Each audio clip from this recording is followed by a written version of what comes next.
Try to hopefully pick through this. And what I've found with sort of teaching at the University of Leeds, so this is mental health nursing students. And about sort of 15 years ago, there was a push within the university for e-learning. And so there's a lot of curiosity around at that time. Would it work? Is it something that students would take to? And a lot of the examples that I saw weren't very inspiring. They were basically PowerPoint slides that were just put into a format where people could access them remotely later on. They were packages that learners would race through as soon as possible. And so maybe a 30-minute or a 45-minute sort of session would be completed in 5 minutes. And so what I wanted with the course I teach was for learners to be engaged, to be absorbed, and to be interactive with the material.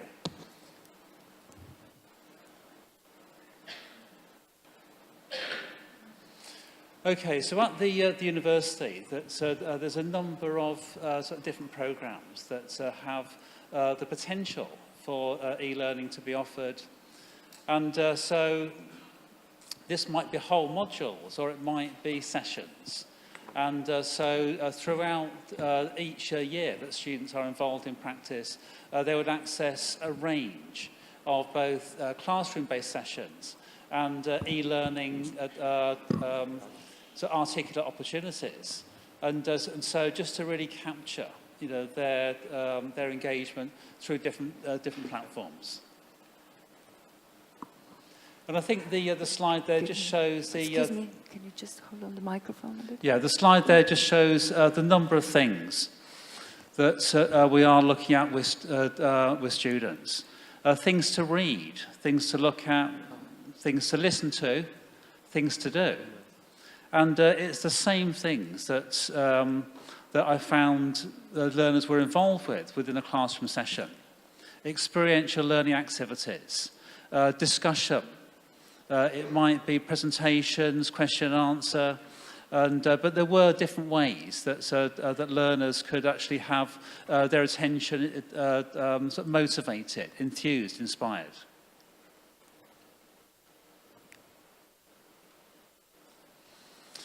And so here's one module that initially was totally classroom-based. And it's something where through a number of classroom sessions, students would learn about ways that mental health issues are promoted, communicated, or misinformed through the media. And I thought that here's a great opportunity to use the media to teach about the media. And a lot of the resources that I'd use in class with students, it would be showing video clips. It might be going online and looking at different resources. There may be discussion formats, different exercises, questions. All of that could be captured within an e-learning sort of platform. And so that was that was the start really of my sort of work with e-learning.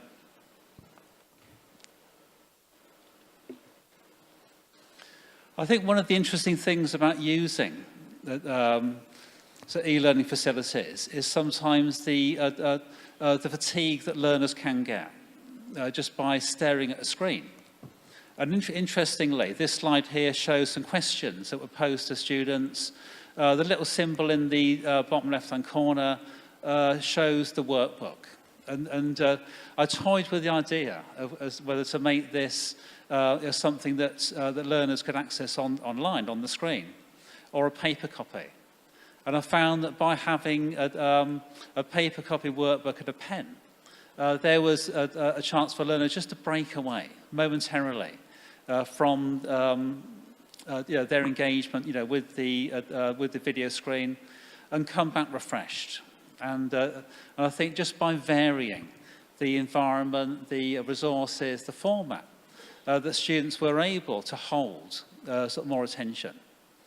And it's something that I did get a lot of positive feedback about later on, that learners would doodle, would scribble and draw pictures, or do whatever within the workbook as a way of just sort of gathering their thoughts, their questions, things that they might actually come back later when it came to do their assignments. The slides here won't play here, but obviously for the students, they click on the screen and they'd play a video clip. And I found that just the power of video, that learners would actually sort of watch and interact with the material and lose themselves in the content. Maybe then come back to have questions posed about what it is that they've actually observed within the content. And here the clip would be about the singer Adam Ant, who was diagnosed with bipolar, that would actually take them through, his video narrative. And I did find that by showing film to students, it might be feature films, A Beautiful Mind, Still Alice, and others, that students would learn through the process of watching a narrative. They'd have fun in the process. And that was something I wanted to really sort of capture for students, how to be entertained, how to enjoy yourself, how to be drawn in to the content, and almost be unaware that this was an educational process.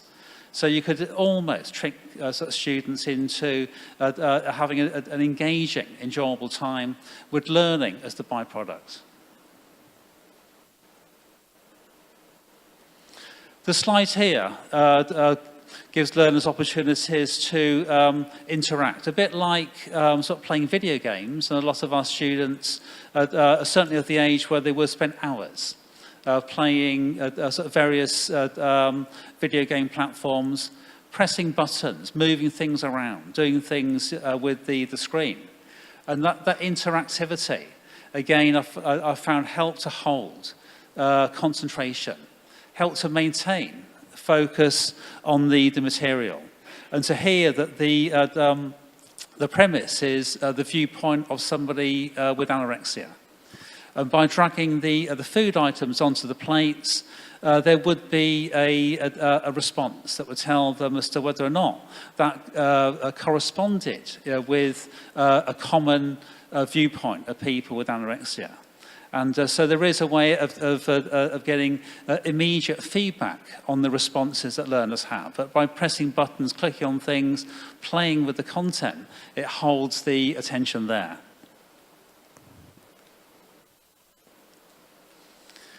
The slide here, along with the next one, has buttons. And I found that there were some slides I saw within some online material that were crammed with information. The eye would become fatigued just looking at the amount to read. That obviously drew people into practices of skim reading, missing bits out, or maybe just moving on. And I wanted to hold learners to the content and develop it progressively. So there'd be ways of actually, with visual imagery and buttons, just to take learners progressively through the material. And similarly here, that with the sort of pressing on the various blue buttons, the text would be engaged, and so learners again can play with the material, find things, discover things. Curiosity is engaged as well. In some cases, the desire to want to know, to find out what the answer is, and but the main thing with all of this is at the pace of the learner. Students determine how fast or how slowly they work through the material. The same thing I noticed that going through things in class with students, some would ask me to pause, to repeat myself, to slow down. Others would be ready to move on. And so it's geared at the pace of the learner. There are immediate opportunities to look at the internet. And so there's a lot of wonderful internet sites where students can engage with first-person narratives, people talking about mental health experience. And so rather than give learners a long list of internet sites to do, or to look at later on, the session would allow them to go straight there. There'd be defined tasks, what to look for when you get there. I did find initially, without actually giving more direction, learners would go to the internet and start with the sites I gave them. And then they'd move on to Amazon, to eBay, other places, and they're lost completely then. And so the desire to bring them back to the session would need to have clear guidance. Okay, I've also, at the end of each of the sessions, I built in a feedback slide. And again, something to avoid the temptation, just to skim through things and say, that's it, I've done it. There were questions that were asked at the end. Questions that could only really be answered if a learner had worked through the material. So that being aware of this was a further prompt, that you need to really make sure that you have some understanding about the material that you're looking at.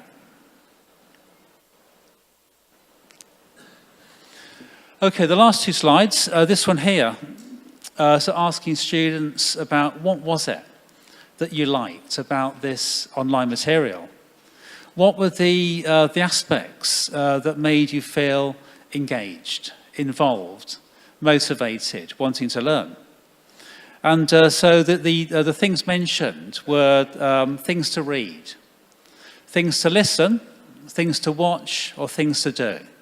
So there was a desire to be very much part of the process, not passive, but active. The visual feel was important, colourful slides or interesting, engaging imagery. Not too much to read per slide, and so not feeling overwhelmed, but enough just to keep, the working through the material. The workbook worked for a lot of people, again, just with the breakaway from the e-learning activity. Video clips, audio narrative. So occasionally, instead of reading something, it would be my voiceover talking through something.